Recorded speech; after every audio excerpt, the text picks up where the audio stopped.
అయితే నేను మొన్న ఒకటి గమనించిన, నేను మొన్న ఒక ప్రత్యేకమైన సమావేశానికి పోయినా.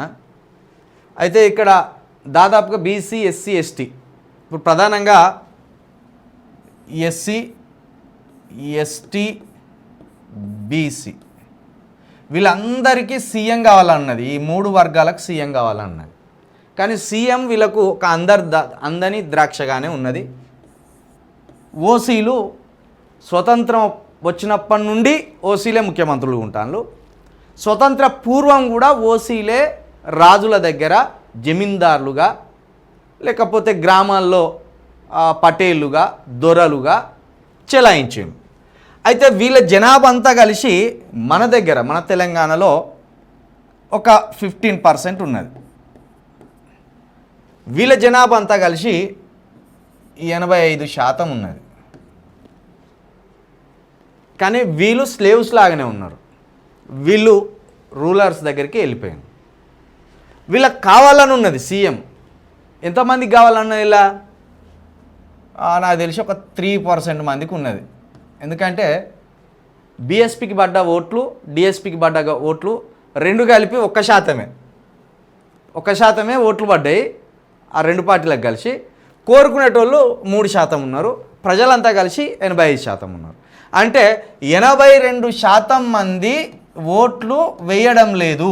ఏది బీఎస్పీకి కావచ్చు, డిఎస్పీకి కావచ్చు.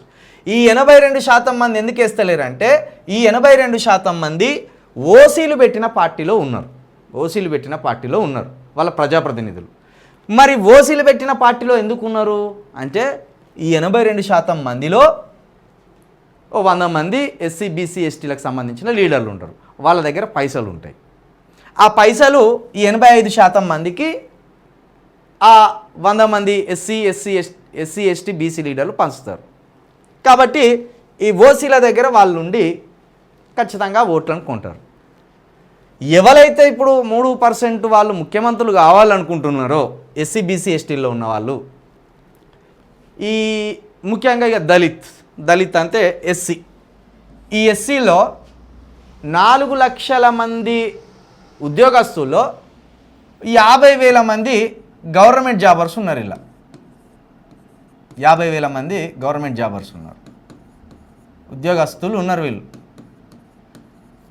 నిజానికి ఇక్కడ ఎక్కువగా సీఎం కావాలని తాపత్రయపడుతున్నది ఎస్సీలే. ఇంకా బీసీలకు, ఎస్టీలకు మేము ముఖ్యమంత్రి కావాలనే ఆ సంకల్పం రాలే. ఎందుకంటే అంబేద్కర్ గారి ఐడియాలజీ వీళ్ళలో 1% మందికి ఎక్కొచ్చు. కానీ ఎస్సీలో అంబేద్కర్ ఐడియాలజీ దగ్గర ఒక 50% పైన ఎక్కింది. అయితే ఈ 50% పైన ఎక్కిన వాళ్ళలో రూపాయి తీసి పెట్టేటోళ్ళు ఎంతమంది అనేది ముఖ్యం. ఇక్కడ ఓట్లు మనయే, సీట్లు మనయే అనేదానికి బాగానే ఉన్నది. ఆ ఓట్ల కోసం తిరిగే వాళ్లకు మీరు ఏమి ఇస్తాను? ఇప్పుడు నాకున్నది, బలంగా ఉన్నది కొట్లాడాలని. మరి నాకు పైస ఎవడు పెట్టాలి? మా తాతల నాడు సంపాదించిన పుణ్యానికి వచ్చిన భూములు లేవు. మా తాతల నాడు అక్రమంగా సంపాదించిన ఆస్తులు లేవు. లేదా మా ముత్తాతల నాడు వాణ్ణో విన్నో ముంచి సంపాదించిన భూములో, ఆస్తులో, బిజినెస్లో లేవు. మరి నాకు కొట్లాడాలన్నది. నాకు ఎవడు ఇవ్వాలి? అంబేద్కర్ గారు చెప్పినట్టు పే బ్యాక్ సొసైటీకి ఈ 50,000 మంది ఉద్యోగస్తులన్నీ ఇవ్వాలి. లేకపోతే ఈ 85% జనాభా ఉన్న ఎస్సీ, బీసీలన్నా, ఎస్టీలన్నా నాకు రూపాయి వేయాలి. దానిలో భాగంగానే పే బ్యాక్ సొసైటీ అని కొన్ని నెలల వరకు నేను ఆ ఫోన్పే పెట్టిన.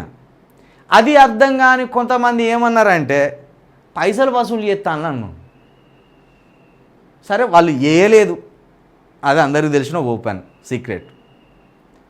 కాబట్టి వీళ్ళేమో పే బ్యాక్ సొసైటీ కింద రూపాయో పావులో రాజకీయం చేయాలనుకునే చిలక ప్రవీణ్ లాంటి వాళ్ళకి ఇవ్వరు. ఈ ఉద్యోగస్తులకేమో వాళ్ళు వేరే వ్యాపకాల్లో వాళ్ళు ఉన్నారు.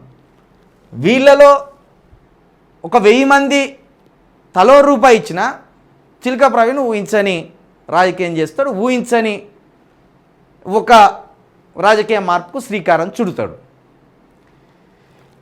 రేవంత్ రెడ్డి ముఖ్యమంత్రి కావడానికి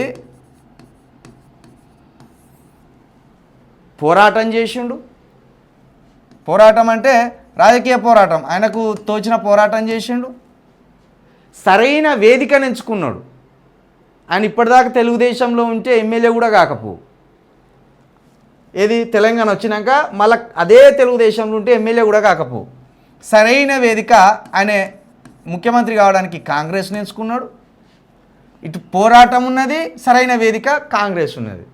ఎట్ ది సేమ్ టైంలో ఒక 2000 కోట్ల రాజకీయ జూదం ఆడిండు ఆయన. 2000 కోట్ల రాజకీయ జూదం ఆడిండు.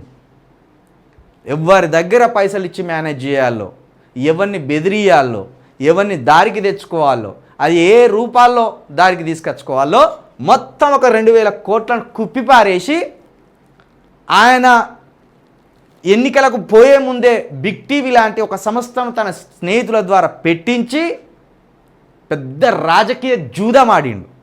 ఆ 2000 కోట్లతోటి కేసీఆర్ గారి మీద వచ్చిన వ్యతిరేకతను క్యాచ్ చేసుకొని సీఎం అయిండు. మరి మనోళ్ళు ₹1 పే బ్యాక్ సొసైటీ ఎత్తే ఇదే బీఆర్ఎస్ను, ఇదే కాంగ్రెస్ను, ఇదే బీజేపీని మట్టి కరిపించాం మనం. ఒక సామెత ఉన్నది, గుమ్మిల వడ్లు గుమ్మిలనే ఉండాలి, నా కొడుకులు మాత్రం గూటాలు లెక్క ఉండాలి. ఇది మన సామెత ఉన్నది. గుమ్మిలకెళ్ళి వడ్లు తీయడు, అన్నం వండడు, పూరగానని ఉపాసం వండబెడతాడు. కానీ నా కొడుకులు మాత్రం బలవంతులు గూటం లెక్క ఉండాలి అంటాడు. అవుతుందా అది? ఈ 85% మంది ఉన్న ప్రజలు రూపాయి పెట్టరు, రాజకీయం చేయమన్నారు.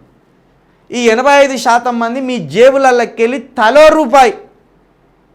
తలో రూపాయి తీసేయి, నాలాంటి చిలక ప్రవీణ్కి కొట్లాడే వాళ్ళకు వేయండి, గప్పుడు పోరాటం చేయకపోతే, అధికారం తేకపోతే మా గల్లా బట్టి అడగండి.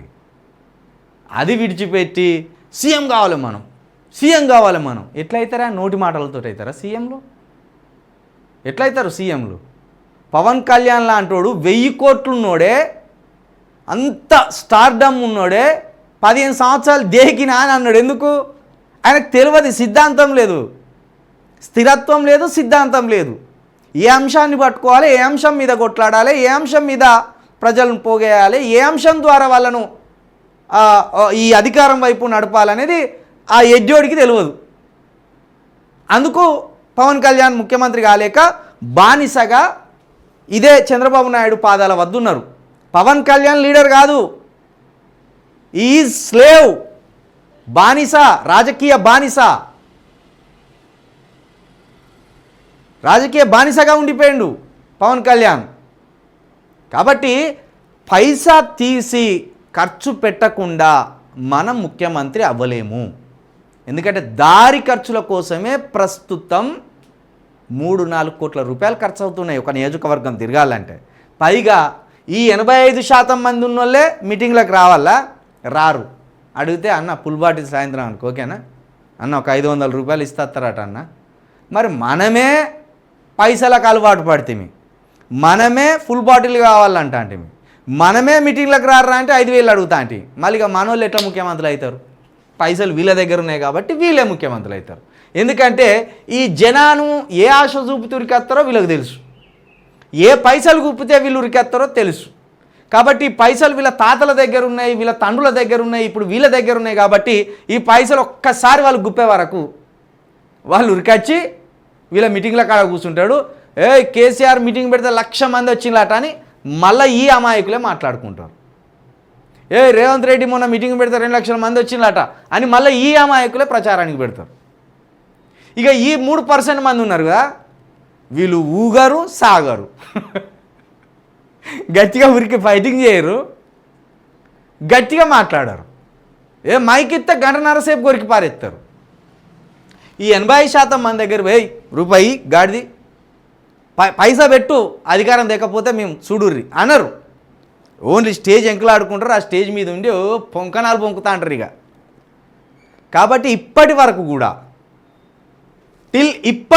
కూడా ఎస్సీ బీసీ ఎస్టీలలో అధికారం తీసుకొచ్చే, అధికారం వైపు నడిపే ఒక నిబద్ధత కలిగిన నాయకుడు కేసీఆర్ లాంటోడు, ఒక నిబద్ధత కలిగిన నాయకుడు రేవంత్ రెడ్డి లాంటోడు, ఒక నిబద్ధత కలిగిన లీడరు లేడు.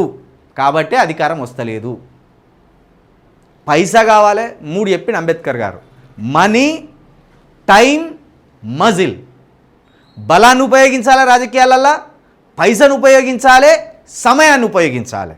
ఈ 3 ఏ జాతి అయితే తన నాయకుడి కోసం ఉపయోగిస్తుందో వాడు ఖచ్చితంగా సూపర్ లీడర్ అవుతాడు. కేసీఆర్ తెలంగాణనే కాజెత్తుకున్నప్పుడు ఆయనకు పైస పెట్టేటోళ్ళు ఉన్నారు, ఆయన కోసం సమయం వెచ్చించిన వాళ్ళు ఉన్నారు, ఆయన కోసం కొట్లాడిన వాళ్ళు ఉన్నారు. రేవంత్ రెడ్డి ముఖ్యమంత్రి కావాలనుకున్నప్పుడు కూడా ఆయనకు సమయం వెచ్చించింది మన మాదిగవారు, ఆయనకు డబ్బు పెట్టింది తన రెడ్డివారు, తనతో తిరిగిందంతా కూడా మళ్ళీ మనోళ్ళే. కాబట్టి సీఎం అనేది 2 అక్షరాల పదమే కావచ్చు, కానీ 4 కోట్ల మందిని శాసించే ఒక అధికారం అది. కాబట్టి ఒట్టిగా రాదు అధికారం. పైసా తీయండి. నేను చెప్తున్నాగా, ఇన్ని రోజుల నుంచి చెప్తున్నాను నేను. రారి నా దగ్గరికి, రారి, ఒక కొత్త రాజకీయ శక్తిని మనం స్థాపిద్దాం. రారి, మీరు ఎప్పుడు వస్తారో గప్పుడే రాజకీయ మార్పు వస్తుంది. మీరు రాకపోతే రాజకీయ మార్పు రానే రాదు. అందుకే చాలా చాలా చాలా వ్యూహాలు అలుగుతున్నాం. ఆ వ్యూహాలు ఏదో ఒక రోజు జనానికి అర్థమవుతుంది.